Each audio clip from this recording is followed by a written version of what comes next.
नमस्कार दोस्तों, स्वागत है आपका study for public service commission में। जैसे कि आप सभी जानते हैं कि आरआरबी एनटीपीसी की ग्रेजुएशन लेवल और अंडर ग्रेजुएशन लेवल की हमने पीवाईक्यू जो सीरीज है उसको स्टार्ट किया हुआ है। पहला पार्ट हम करवा चुके हैं, कल पहला पार्ट आया था और आज जो है हम यहाँ पे सेकंड पार्ट डिस्कस करने वाले हैं। तो इसी तरह हम जो है टोटल 125 शिफ्ट यहाँ पे डिस्कस करने वाले हैं। प्रीवियस ईयर जब हुआ था, ये प्रीवियस ईयर एग्ज़ाम हुआ था तो 125 शिफ्टों में ये कंप्लीट करवाया गया था एग्ज़ाम, और उन्हीं 125 शिफ्ट के जीके जीएस के क्वेश्चन हम यहाँ पे डिस्कस करने वाले हैं। स्टेज 1 के अंदर जीके जीएस से 40 क्वेश्चन पूछे जाते हैं, जो कि बहुत महत्वपूर्ण इंपॉर्टेंट रोल अदा करता है आपके सिलेक्शन होने के स्टेज 2 के क्वालिफाई के लिए। तो इसीलिए हमने जो है जीके जीएस के कंप्लीट 125 सीरीज को जो है फ्रेम कर दिया है। तो इस वीडियो सीरीज को आप अंत तक जरूर देखिएगा, जिससे आपको बहुत ज़्यादा बेनिफिट मिलेगा अपने एग्जाम में। तो चलिए आज की जो शिफ्ट है वो हम शुरू कर लेते हैं। पार्ट हम 2 यहाँ पे आज डिस्कस करने वाले हैं।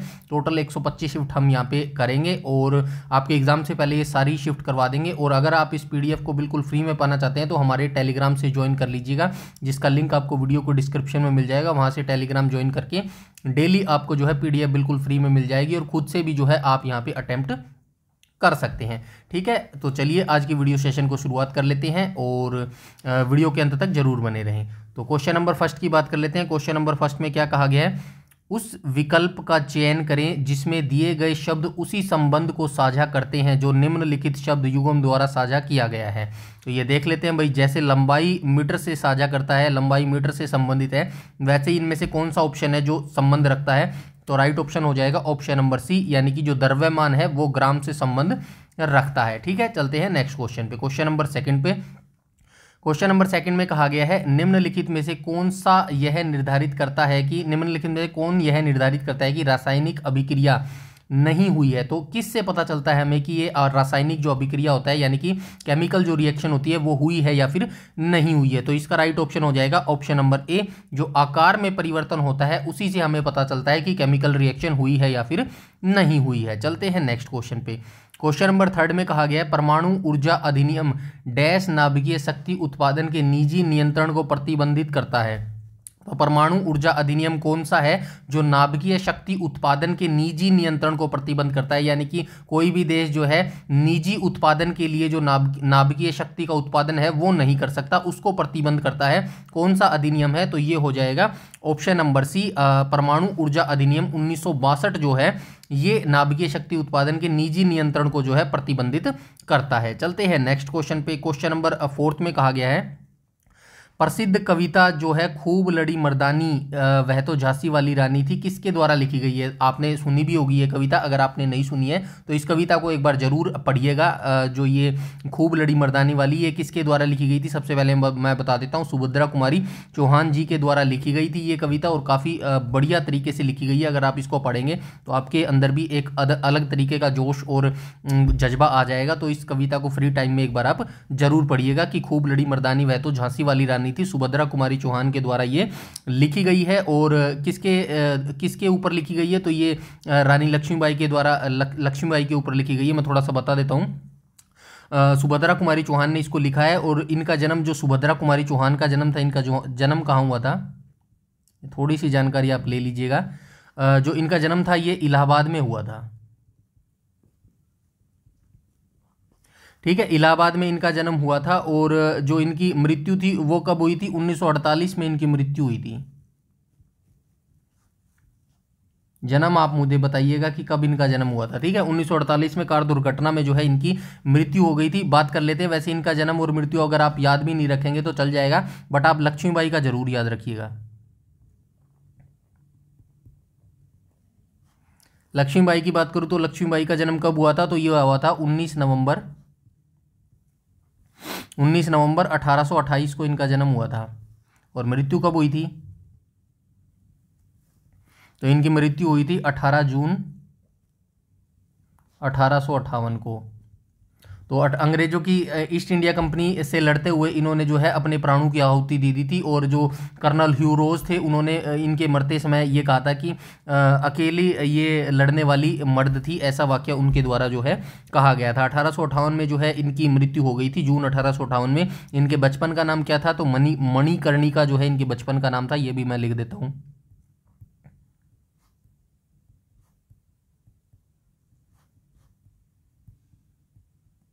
मणिकर्णिका, मनु सब इनको जो है बुलाते थे, ठीक है। मनु जो है इनको बुलाते थे। इनके पिता का नाम मोरोपंत तांबे था। 1842 में जो है इनका विवाह हो गया था। विवाह कब हुआ था ये भी आप याद रखना, विवाह जो है इनका 1842 में हो गया था, ठीक है। 1842 में जो है इनका विवाह हो गया था गंगाधर राव के साथ।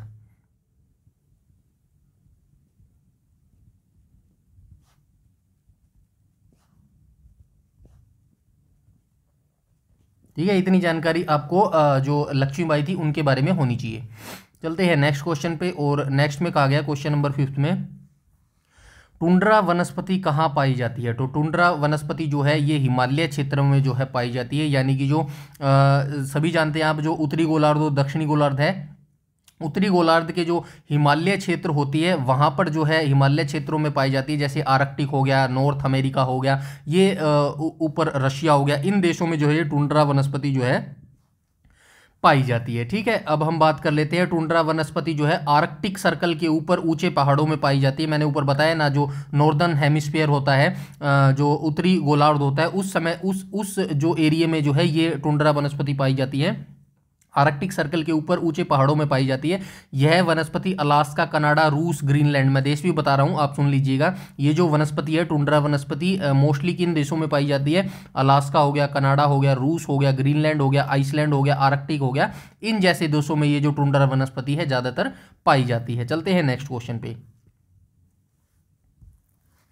क्वेश्चन नंबर 6 में कहा गया, भारत में नाभिकीय ऊर्जा का उपयोग करके विद्युत उत्पादन डैश में शुरू किया गया था। तो भारत में जो नाभिकीय ऊर्जा थी उसका उपयोग करके कब विद्युत उत्पादन जो है शुरू किया गया था। तो राइट हो जाएगा ऑप्शन नंबर सी, यानी कि अक्टूबर 1969 अक्टूबर 1969 में जो है भारत में नाभिकीय ऊर्जा का उपयोग करके विद्युत उत्पादन जो है शुरू कर दिया गया था। भारत ने परमाणु युग में 4 अगस्त 1956 में पहले परमाणु रिएक्टर अप्सरा का शुभारंभ किया था।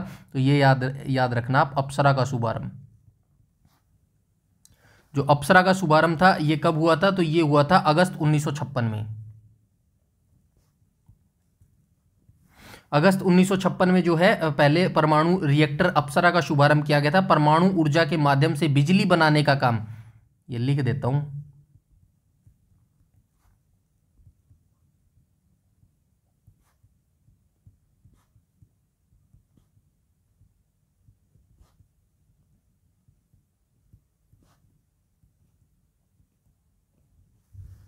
नाम नहीं काम आएगा।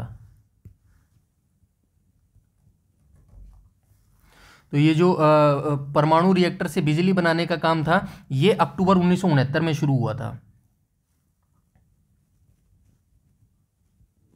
ठीक है। ये दोनों डेट्स आपको याद रखनी है उस समय। और ये जो तारापुर में रिएक्टर को सेवा में लाया गया था, मतलब जब ये बिजली बनाने का काम शुरू किया गया था तो तारापुर यानी कि महाराष्ट्र में ये दो रिएक्टर हैं ये लगाए गए थे, ठीक है। इतनी जानकारी आपको रखना है। पहला जो अप्सरा था ये कब लगा था, अगस्त 1956 में लगा था। जो ये रिएक्टर परमाणु युग की शुरुआत थी, पहले परमाणु रिएक्टर जो था, पहला परमाणु जो रिएक्टर था भारत का, उसका नाम अप्सरा था। कब लगाया गया था, अगस्त 1956 में लगाया गया था। और परमाणु के माध्यम से जो बिजली बनाने का काम था वो अक्टूबर 1969 से शुरू हुआ था, ठीक है।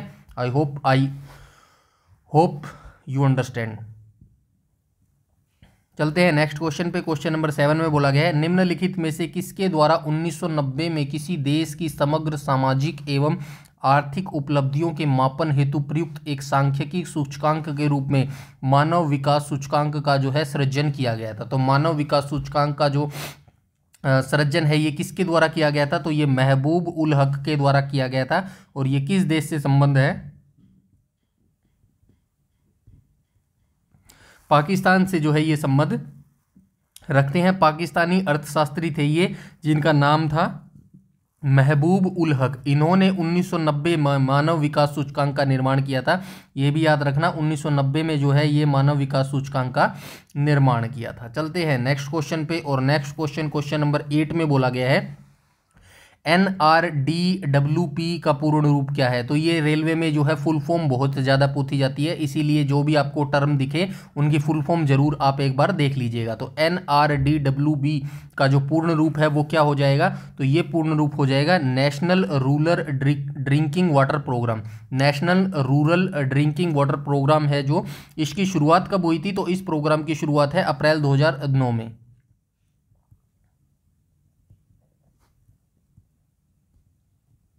अप्रैल 2009 में जो ये national rural drinking water programme था, इसकी शुरुआत की गई थी। ठीक है, चलते हैं नेक्स्ट क्वेश्चन पे। क्वेश्चन नंबर 9 में बोला गया है, प्राचीन समय के दौरान विकसित उन भूमिगत जल मार्गों का नाम बताएं जिनमें सिंचाई के उद्देश्य से पानी को ढलानों के रास्ते से गुरुत्वाकर्षण द्वारा जो है खींचा जाता था। तो प्राचीन समय में जब प्राचीन समय की बात करें तो उस समय जो है जो भूमिगत ढलान होती थी, भूमिगत ढलान को, जो पानी को ढलान के रास्ते से गुरुत्वाकर्षण द्वारा खींचा जाता था, इस विधि को क्या कहा जाता था? तो इस विधि को क्या कहा जाता था? तो इस विधि को जो है कनात नाम से जो है जाना जाता था। ये चीज़ आप जरूर याद रखिएगा। चलते हैं नेक्स्ट क्वेश्चन पे।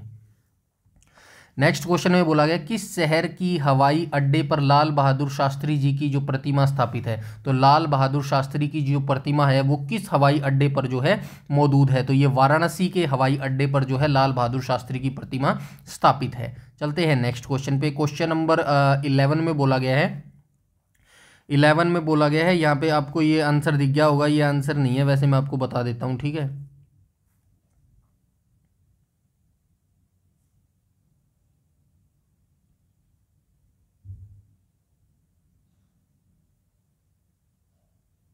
चलिए क्वेश्चन नंबर 11 को देख लेते हैं। 31 दिसंबर 2020 तक प्राप्त जानकारी के अनुसार एशिया डेवलपमेंट के अध्यक्ष कौन थे?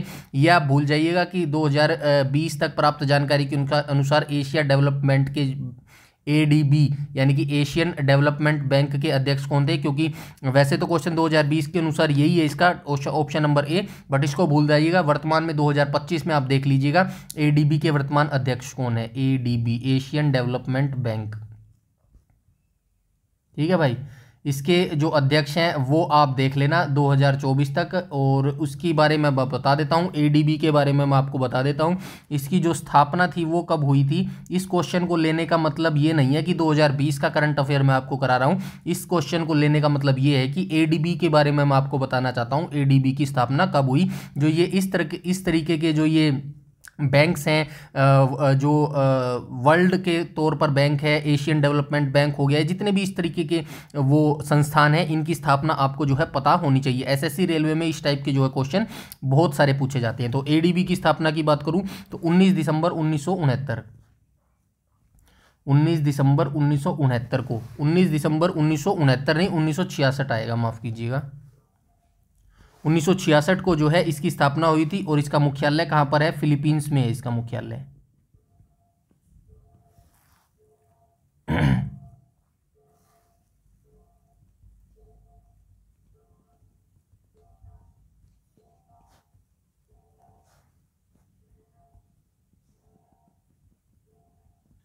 फिलीपींस की राजधानी मनीला में।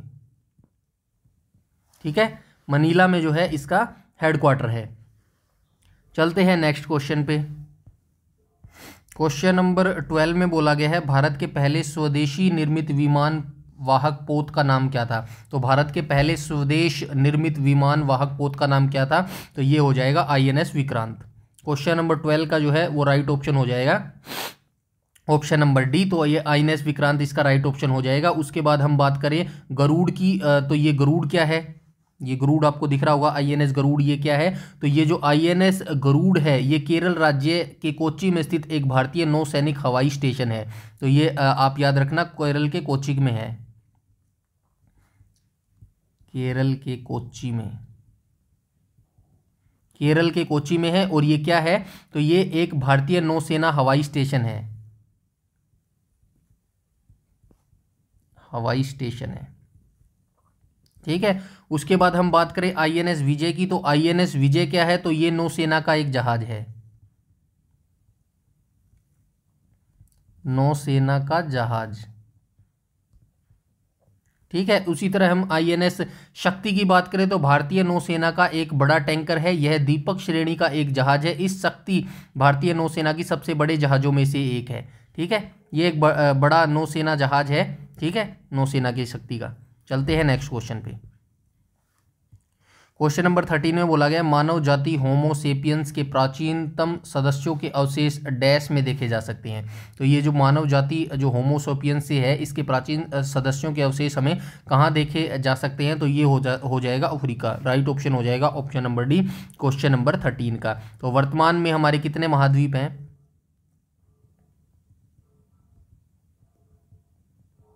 वर्तमान हमारे 7 महाद्वीप है। कौन कौन से हैं 7 महाद्वीप? तो ये हो जाएगा एशिया, एशिया के बाद हो जाएगा अफ्रीका, अफ्रीका के बाद हो जाएगा उत्तरी अमेरिका,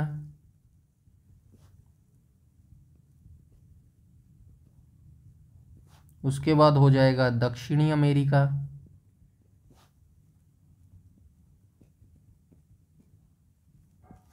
दक्षिणी अमेरिका के बाद हो जाएगा यूरोप, यूरोप के बाद हो जाएगा ऑस्ट्रेलिया,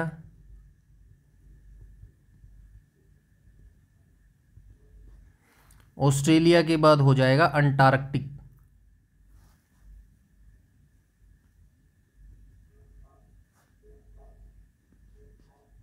ठीक है, ये हो जाएंगे हमारे।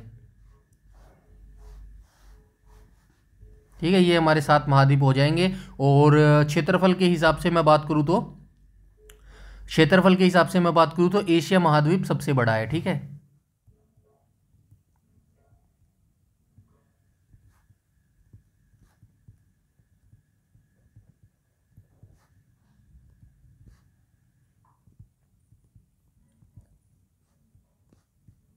सबसे बड़ा हो जाएगा एशिया। अब जनसंख्या के आधार पर आप मुझे बताइएगा कि जनसंख्या के आधार पर कौन सा महाद्वीप सबसे बड़ा है। ठीक है, चलते हैं नेक्स्ट क्वेश्चन पे। क्वेश्चन नंबर 14 में बोला गया है मानव अधिकारों की सार्वभौम घोषणा की मसूदा समिति के अध्यक्ष कौन थे? तो मानव अधिकारों की सार्वभौम घोषणा की मसूदा समिति के जो अध्यक्ष थे ये कौन थे? तो ये हो जाएगा option number C, Eleanor Roosevelt जो है इसके अध्यक्ष थे। तो क्वेश्चन नंबर 14 का राइट ऑप्शन हो जाएगा ऑप्शन नंबर ए। इसको UDHR बोलते हैं। UDHR की फुल फॉर्म आप जरूर याद रखना, the universal declaration, universal declaration, universal declaration of human right, human right. ठीक है, ये इसकी फुल फॉर्म हो जाएगी। उसके बाद हम बात करें इसका एस्टेब्लिश कब किया गया था? तो इसको एस्टेब्लिश किया गया था, इसको एस्टेब्लिश किया गया था दिसंबर 10, 1948, यानी कि 10 दिसंबर 1948 को जो है इसको एस्टेब्लिश किया गया था। ठीक है, उसके बाद हम बात करें भारत का राष्ट्रीय मानवाधिकार,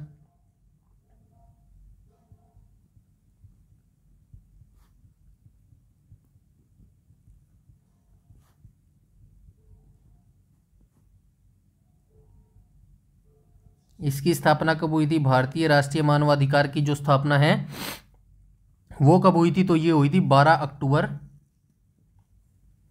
1993। ठीक है, ये इसकी जो है स्थापना हुई थी। चलते हैं नेक्स्ट क्वेश्चन पे। नेक्स्ट क्वेश्चन में बोला गया है 2019 में इनमें से किस स्थल को यूनेस्को की लुप्तप्राय विश्व विरासत स्थल सूची से हटा दिया गया है? Heritage in danger. तो किसको जो है लुप्तप्राय विश्व विरासत स्थल की सूची जो होती है डेंजर सूची से जो है हटा दिया गया है। तो क्वेश्चन नंबर 15 का जो है राइट ऑप्शन हो जाएगा ऑप्शन नंबर ए, यानी कि बेथलेहम में स्थित यीशु के जन्म स्थान को जो है इस सूची से हटा दिया गया है। क्वेश्चन नंबर 15 का राइट ऑप्शन हो जाएगा ऑप्शन नंबर ए। उसके बाद बात कर लेते हैं हम यूनेस्को की।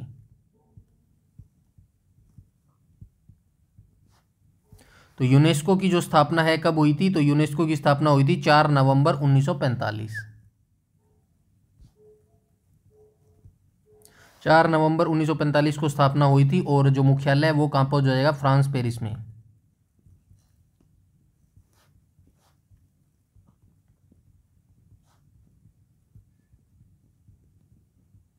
फ्रांस पेरिस में जो है इसका मुख्यालय हो जाएगा। चलते हैं नेक्स्ट क्वेश्चन पे। क्वेश्चन नंबर 16 में बोला गया है निम्नलिखित कारकों में से कौन सा जाति उद्वन में योगदान नहीं करता है। तो निम्नलिखित कारकों में से कौन सा जो है जो जाति उद्वन में योगदान नहीं करता है। जब मौजूद जातियों से नई जातियां विकसित होती है तो उनमें कौन सा कारक है जो योगदान नहीं करता है। तो क्वेश्चन नंबर जो 16 है उसका राइट ऑप्शन हो जाएगा ऑप्शन नंबर ए, यानी कि अपसारी विकास जो है ये नई जातियां विकसित करने में जो है योगदान नहीं देता है। चलते हैं नेक्स्ट क्वेश्चन पे। क्वेश्चन नंबर 17 में कहा गया है डैश में शुरू की गई राजस्व प्रणाली को रैयत बंदोबस्त के रूप में जो है जाना जाता है। तो किस में शुरू की गई राजस्व प्रणाली को जो है रैयतवाड़ी बंदोबस्त के रूप में जो है जाना जाता है। राइट ऑप्शन हो जाएगा option number C, Bombay Deccan में शुरू की गई राजस्व प्रणाली को जो है रैयतवाड़ी बंदोबस्त के रूप में जाना जाता है। इस रैयतवाड़ी बंदोबस्त प्रणाली के बारे में मैं थोड़ा सा आपको बता देता हूं। स्थायी बंदोबस्त प्रणाली, स्थायी बंदोबस्त प्रणाली ये कब शुरू की गई थी। स्थायी बंदोबस्त जो प्रणाली थी ये कब शुरू की गई थी, तो ये 1793 में शुरू की गई थी। किसने शुरू की गई थी, लॉर्ड कॉर्नवालिस ने।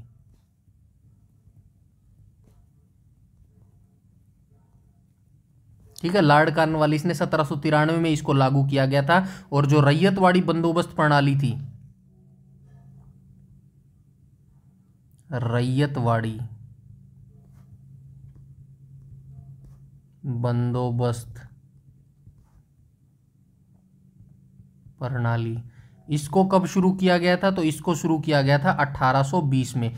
किसने किया था, थॉमस मुनरो और कैप्टन रीड। कैप्टन रीड ने जो है इनको शुरू किया था। और जब्ती प्रणाली के बारे में भी आप सुन लीजिएगा।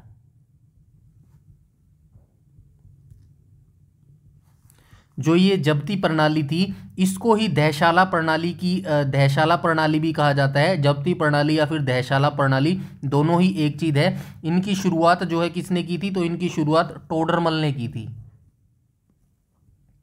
टोडरमल को तो जानते हैं ना, टोडरमल अकबर के नवरत्नों में से एक था। टोडरमल ने जो है इसकी शुरुआत की थी और यह प्रणाली अकबर के शासनकाल में लागू की गई थी। टोडरमल अकमल के वित्त मंत्री थे, ये भी आप याद रखना। ठीक है, अकबर के वित्त मंत्री।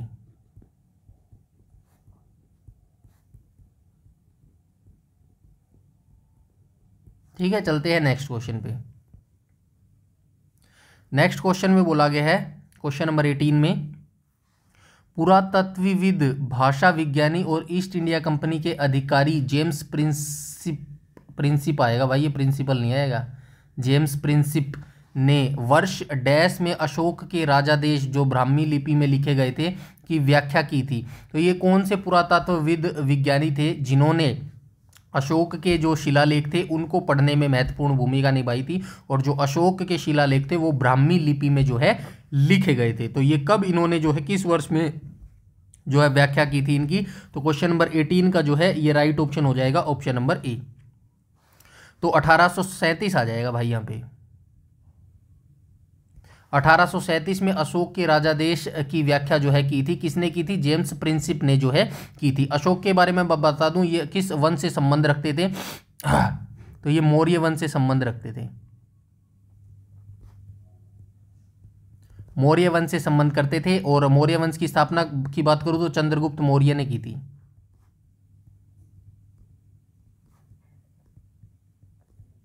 चंद्रगुप्त मौर्य ने इसकी स्थापना की थी। चंद्रगुप्त मौर्य के जो बेटे थे, उत्तराधिकारी थे, वो कौन थे, बिंदुसार थे। बिंदुसार के बेटे कौन थे, अशोक थे।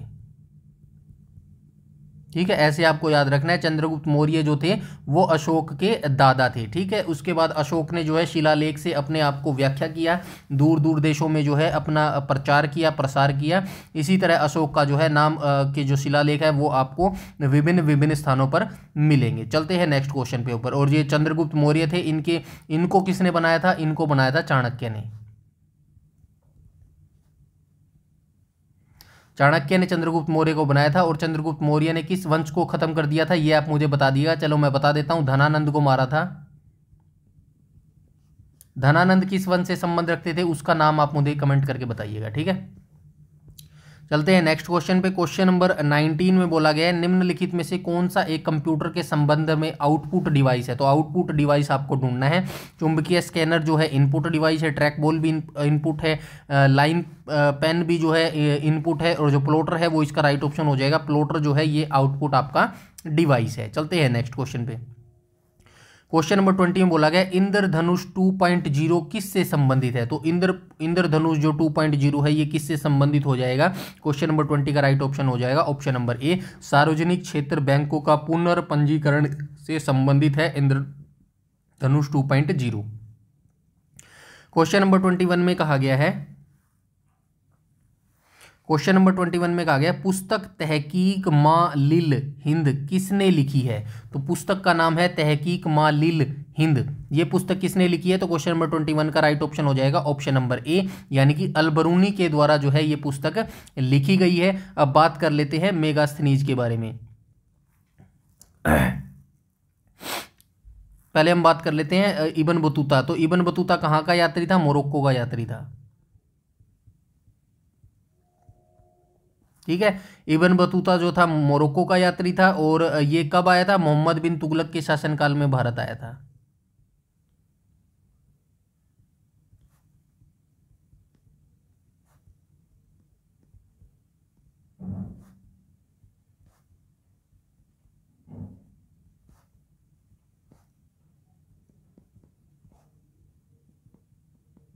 ठीक है, मोहम्मद बिन तुगलक के शासनकाल में जो इब्न बतूता था वो भारत में आया था। उसके बाद हम बात करें अलबरूनी की, तो अलबरूनी महमूद गजनवी के शासनकाल में जो है भारत आया था। अल मसूदी आएगा, अल मसूदी नहीं, अलबरूनी आएगा। ये अल मसूदी नहीं भाई, अलबरूनी की मैं यहाँ पे बात कर रहा हूँ। अलबरूनी जो है महमूद गजनवी के शासनकाल में भारत आया था। और जो अलबरूनी है इनका जन्म 973 ईस्वी में उज्बेकिस्तान के ख्वारिज्म में हुआ था। अभी ये उज्बेकिस्तान है, लेकिन जो पूर्व में था ये ख्वारिज्म होता था। ठीक है, चलते हैं नेक्स्ट क्वेश्चन पे। और मेगास्थनीज के बारे में हम देख चुके हैं। मेगास्थनीज जो है यूनान का रहने वाला था भाई, यूनान का रहने वाला था। और मेगास्थनीज यूनान के सेल्यूकस प्रथम के राजदूत थे। यूनान का जो राजदूत था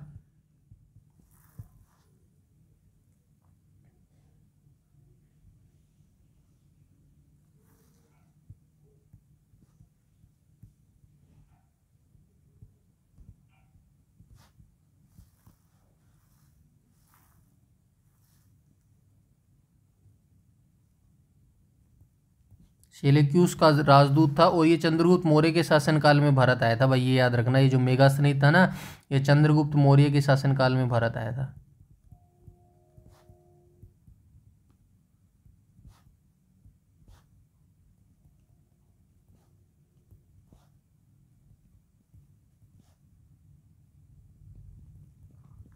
चलते हैं नेक्स्ट क्वेश्चन पे। क्वेश्चन नंबर 22 में बोला गया है निम्नलिखित में से कौन सा एक फाइल शेयरिंग ऐप नहीं है। तो कौन सा एक फाइल शेयरिंग जो है ऐप नहीं है? तो राइट ऑप्शन हो जाएगा ऑप्शन नंबर सी।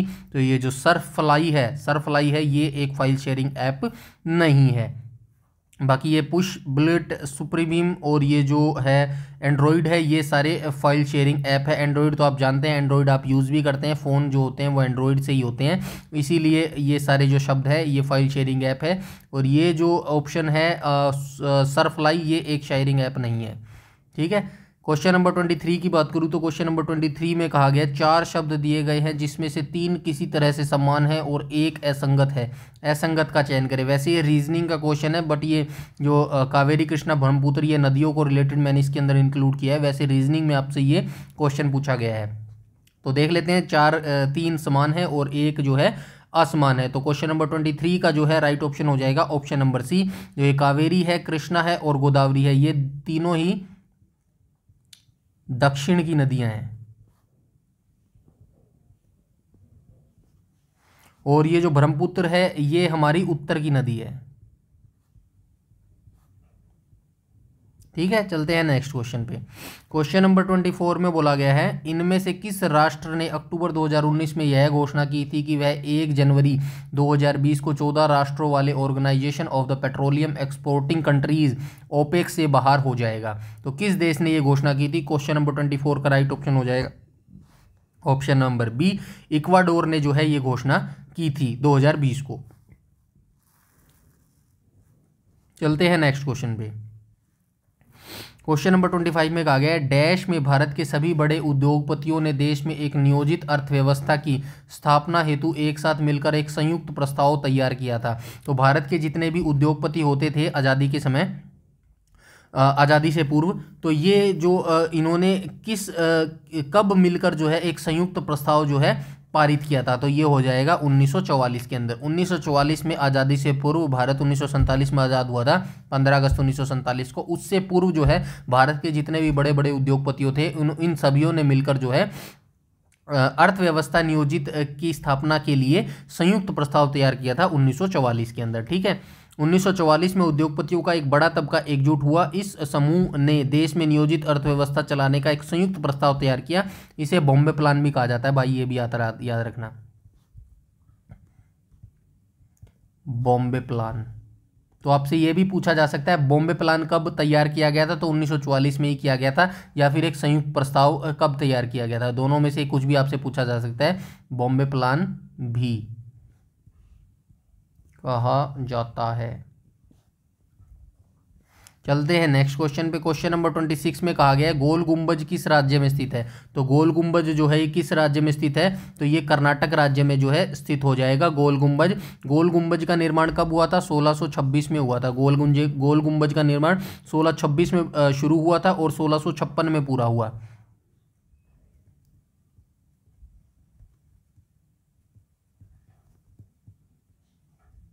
सोलह सौ छप्पन में जो है पूरा हुआ। इसका निर्माण किसने करवाया? निर्माण करवाया था बीजापुर के सुल्तान थे मोहम्मद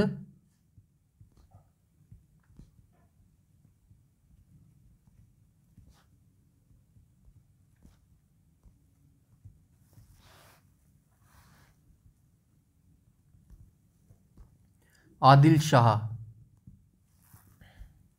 ने करवाया था। और जो गोल गुंबज है कर्नाटक के बीजापुर में स्थित है। ठीक है, कर्नाटक के बीजापुर में। ये जानकारी आपको याद रखनी है। चलते हैं नेक्स्ट क्वेश्चन पे। पीएचडी किस प्रकार की कंप्यूटर फाइल का एक एक्सटेंशन है? तो पीएचडी हो जाएगा फोटोशॉप की फाइल का जो एक्सटेंशन हो जाएगा। कहाँ है? एडोब फोटोशॉप, ये ना। ऑप्शन नंबर ए जो है करेक्ट हो जाएगा।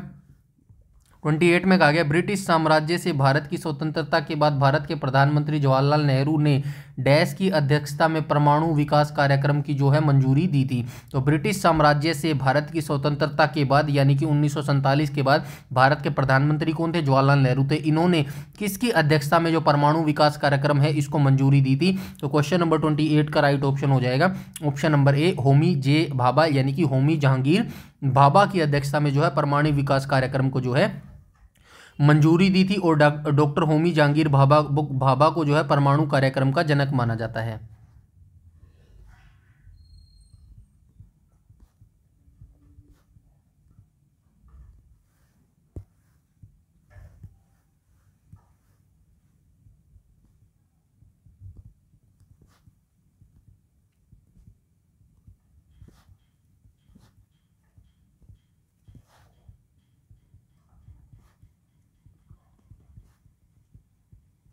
चलते हैं नेक्स्ट क्वेश्चन पे। क्वेश्चन नंबर 29 में कहा गया है, इनमें से किस प्रकार के अंगों की बुनियादी संरचना एवं उत्पत्ति समान होती है किंतु उनके कार्य जो है भिन्न भिन्न होते हैं? तो किस प्रकार के जो अंगों की बुनियादी संरचना होती है वो तो समान होती है, मतलब बुनियादी जो ढांचा होता है, मतलब बेसिक जो संरचना होती है शरीर की वो तो समान होती है, किंतु जो उनके कार्य होते हैं वो भिन्न भिन्न होते हैं। तो कौन सा हो जाएगा? क्वेश्चन नंबर 21 का राइट ऑप्शन हो जाएगा ऑप्शन नंबर बी, यानी कि समजात प्रकार के जो अंगों की बुनियादी संरचना होती है वो सेम होती है, बट जो कार्य होते हैं वो अलग अलग होती है। क्वेश्चन नंबर 30 में कहा गया है निम्नलिखित में से किस वर्ष 1938 और 1939 में भारतीय राष्ट्रीय कांग्रेस के जो है अध्यक्ष के रूप में निर्वाचित किया गया था। तो ये जो भारतीय राष्ट्रीय कांग्रेस के अध्यक्ष के रूप में किसे निर्वाचित किया गया था 1938 और 1939 में, तो ये हो जाएगा हमारे सुभाष चंद्र बोस जी। 1938 और 1939 में जो है सुभाष चंद्र बोस जी को जो है अध्यक्ष के रूप में बनाया गया था, लेकिन 1939 में जो है इनको महात्मा गांधी जी नाराज हो गए थे, क्योंकि उनके जो कैंडिडेट थे पट्टाभी सीतारामैया, वो कैंडिडेट हार गए थे, और उन्हीं के हार की वजह से जो महात्मा गांधी थे वो नाराज हो गए थे, और उनकी नाराजगी को दूर करने के लिए फिर सुभाष चंद्र बोस जी को जो है इस्तीफा देना पड़ा था। उसके बाद जो है 1939 में ही सुभाष चंद्र बोस ने जो है फॉरवर्ड ब्लॉक की स्थापना की थी। राष्ट्रीय कांग्रेस के बारे में आप सभी जानते हैं, स्थापना 1885 में हुई थी। ठीक है, आप सभी जानते हैं 1885 में जो है इनकी स्थापना हुई थी। और हरिपुरा अधिवेशन 1938 की बात करूँ तो ये आप याद रखना 1938 वाला जो है हरिपुरा में हुआ था, और 1939 वाला त्रिपुरी में हुआ था। त्रिपुरी में जो है इसका अधिवेशन हुआ था। ठीक है, 1939 वाला। गांधी जी के साथ मतभेद हुआ गया था, उसके बाद इनको जो है इस्तीफा देना पड़ गया था। उसके बाद जो है 1939 में इन्होंने क्या किया था, सुभाष चंद्र बोस ने फॉरवर्ड ब्लॉक की स्थापना की थी।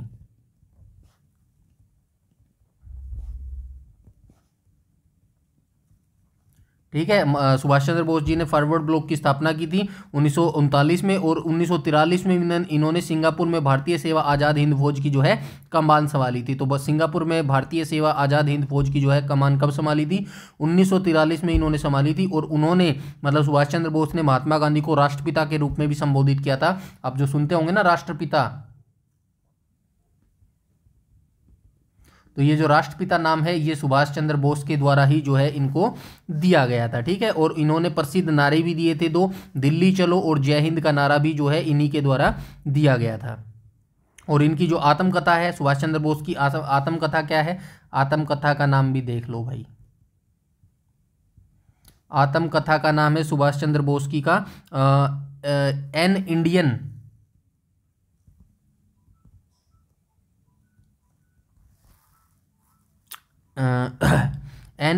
पिलग्रिम।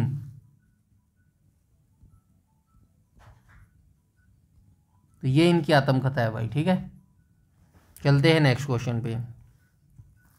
क्वेश्चन नंबर 31 में कहा गया श्रवण बेलगोला में स्थित गोमतेश्वर मूर्ति किस सामग्री से बनी हुई है, तो ये ग्रेनाइट से बनी हुई है भाई। क्वेश्चन नंबर 31 का राइट ऑप्शन हो जाएगा ऑप्शन नंबर ए। श्रवण बेलगोला में भगवान गोमतेश्वर की मूर्ति जो है ये ग्रेनाइट से बनी हुई है, और इस मूर्ति को किसने बनाया था, गंग वंश के मंत्री थे।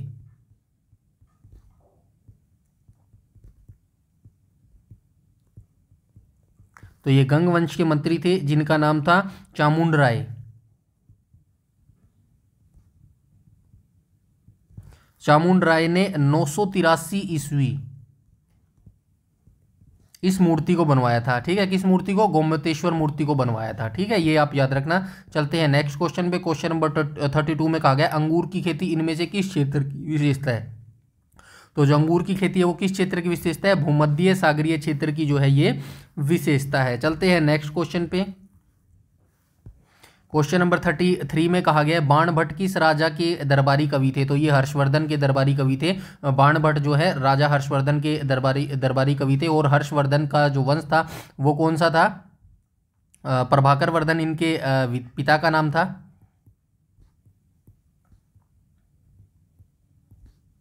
और जो वंश था इनका वो था वर्धन वंश, यहाँ पे लिख देता हूँ। ठीक है, वर्धन वंश जो है इनका नाम था, और इनके पिता का नाम प्रभाकर वर्धन था। हर्षवर्धन की मैं बात कर रहा हूँ। तीन ये भाई बहन थे, मतलब प्रभाकर वर्धन के 3 बच्चे थे, 2 भाई थे और 1 बहन थी। इनकी राजेश्वरी इनकी बहन का नाम था, और जो हर्षवर्धन थे और इनके भाई का नाम मुझे अभी याद नहीं आ रहा है क्या नाम था। तो ऐसा था इनका। और ये हरियाणा में इनका शासन होता था, कुरुक्षेत्र के आसपास जो है इनका शासन होता था। उसके बाद जो है इनके पिता की मृत्यु के बाद जो है इनके बड़े भाई गद्दी पर बैठे थे, लेकिन जो पर जो इनके बड़े भाई थे उनका नाम मुझे अभी फ़िलहाल में याद नहीं आ रहा है, लेकिन जो इनकी बहन थी उनके जो पति थे, उसके पति को किसी ने शशांक थे, शशांक ने मार दिया था। तो जो हर्षवर्धन के भाई थे वो शशांक से बदला लेने के लिए गए थे, लेकिन शशांक ने उनको भी मार दिया। फिर बाद में जो है हर्षवर्धन गद्दी पर बैठे थे और हर्षवर्धन ने जो है शासन चलाया था। इस तरह जो है ये हर्षवर्धन का वंश के बारे में थोड़ी जानकारी आपको पता होनी चाहिए। चलते हैं नेक्स्ट क्वेश्चन पे। क्वेश्चन नंबर 34 में कहा गया है और ये एक और याद रखना, इनके हर्षवर्धन के शासनकाल में ह्वेनसांग आया था भाई। ह्वेनसांग ये चीनी यात्री था, ह्वेनसांग ये भारत में आया था इन्हीं के शासनकाल के दौरान। और सीयू की इनकी पुस्तक है, सीयू की। ठीक है, बाकी हर्षवर्धन ने भी एक दो पुस्तक लिखी है, जैसे कि रत्नावली हो गया, गीतावली हो गया। तो ये कुछ पुस्तक जो है हर्षवर्धन के द्वारा भी लिखी गई थी। जनवरी 2021 तक प्राप्त जानकारी के अनुसार भारत में स्थित यूनेस्को विश्व विरासत स्थलों की संख्या कितनी है? तो ये भाई 2021 का ही डाटा बता रहा है। आप 2025 जनवरी तक डाटा देख लेना या दिसंबर 2024 तक देख लेना। वैसे आपका जो एग्ज़ाम है मई जून के आसपास होगा, तो आप मार्च जो है मार्च 2025 तक का डाटा देख लेना। विरासत स्थलों की भारत में संख्या कितनी है, ये पुराना डाटा दिया गया है यहाँ पे। इसका तो सी है, बाकी आप देख लेना। ये बढ़ गई है साइट, तो 40-43 है मेरे हिसाब से। बाकी आप देख लेना, अपडेट करके बताना भाई मैंने सही बताया नहीं। 43 है मेरे हिसाब से यूनेस्को की विश्व विरासत स्थलों की संख्या अभी तक। बाकी आप अपडेट करके बताना मेरे को। 35 की बात करूँ तो वित्तीय वर्ष 2019-20 में भारत को प्राप्त एफडीआई इक्विटी अंतर्वाह का सर्वाधिक हिस्सा इनमें से किस राष्ट्र से प्राप्त हुआ है? तो किस राष्ट्र से जो है प्राप्त हुआ है? क्वेश्चन नंबर 35 का राइट ऑप्शन हो जाएगा ऑप्शन नंबर डी। तो ये बजट देख लेना, अभी बजट और इकोनॉमिक सर्वे 2025-26 का है, उसमें देख लेना भाई। ये जो डाटा है ये बजट और इकोनॉमिक सर्वे में भी पता चलता है। इसमें देख लेना भाई 2025-26 में जो है किस देश से हमको जो है ज़्यादा अंतरप्रवाह एफडीआई जो है वो प्राप्त हुआ है। क्वेश्चन नंबर 36 की बात करूँ तो लैंगिक प्रजननशील प्राणियों में समान गुण के वंशाणुओं के कितने प्रतिरूप मौजूद होते हैं? तो कितने प्रतिरूप जो है ये मौजूद होते हैं? क्वेश्चन नंबर 36 का राइट ऑप्शन हो जाएगा ऑप्शन नंबर सी, यानी कि 2 वंशाणुओं के जो प्रतिरूप है ये मौजूद होते हैं। 37 की बात करूँ तो व्यापार एवं आर्थिक संबंध समिति का प्रमुख कौन होता है? तो व्यापार एवं आर्थिक संबंध समिति का जो प्रमुख होता है ये होता है ऑप्शन नंबर डी, तो प्रधानमंत्री इसका प्रमुख होता है। क्वेश्चन नंबर 38 की बात करूँ तो निम्नलिखित में से कौन सा ग्रेगर मेंडल के वंशानुगत सिद्धांत के अंतर्गत नहीं आता है? तो ग्रेगर मेंडल के वंशानुगत सिद्धांत के अंदर कौन सा नहीं आता है? तो ये हो जाएगा आपका बायोपिक्स वाला हो जाएगा 38 का। तो 38 का राइट ऑप्शन हो जाएगा ऑप्शन नंबर डी। बायोपिक्स का जो सिद्धांत है ये ग्रेगर मेंडल के वंशानुगति सिद्धांत के अंतर्गत नहीं आता है। बाकी ये जो पृथक्करण का सिद्धांत, प्रभुत्व का सिद्धांत और स्वतंत्र वर्गीकरण का सिद्धांत है, ये तीनों ही ग्रेगर मेंडल के वंशानुगत सिद्धांत के अंतर्गत आते हैं। क्वेश्चन नंबर 39 की बात करूँ तो यूएन द्वारा किस दशक को अंतर्राष्ट्रीय पेयजल एवं स्वच्छता दशक के रूप में जो है नामित किया गया था? क्वेश्चन नंबर 39 का जो है राइट ऑप्शन हो जाएगा ऑप्शन नंबर सी। 1981 से 1990 के बीच का जो दशक था वो यूएन द्वारा जो है अंतर्राष्ट्रीय पेयजल और स्वच्छता दशक के रूप में जो है नामित किया गया था। संयुक्त राष्ट्र की स्थापना आप सभी जानते हैं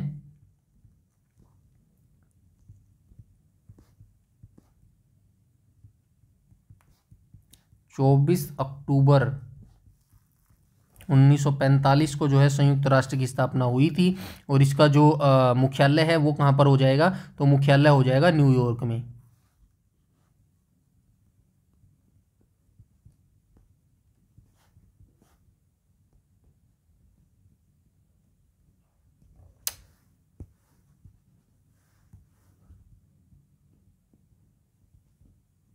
न्यूयॉर्क में इसका जो है जो मुख्यालय है वो हो जाएगा। क्वेश्चन नंबर 40 की बात करूँ तो डैश ने वर्ष 2003 के दौरान एथलेटिक्स में IAAF विश्व चैंपियनशिप में पदक जीतने वाले प्रथम भारतीय होने का गौरव हासिल किया है? क्वेश्चन नंबर 40 का जो है राइट ऑप्शन हो जाएगा ऑप्शन नंबर बी। तो ये हो जाएगा अंजू बॉबी जॉर्ज। अंजू बॉबी जो जॉर्ज है इन्होंने ही 2003 के दौरान एथलेटिक्स में IAAF विश्व चैंपियनशिप में पदक जीतने वाले प्रथम भारतीय होने का गौरव हासिल किया था। तो ये वर्ष और ये नाम याद रख लेना क्वेश्चन नंबर 40 का। उसके बाद हम बात कर ले इंटरनेशनल एसोसिएशन एथलेटिक्स फेडरेशन की स्थापना कब हुई थी? तो ये स्थापना हुई थी भाई 1912 में, स्टॉकहोम स्वीडन में।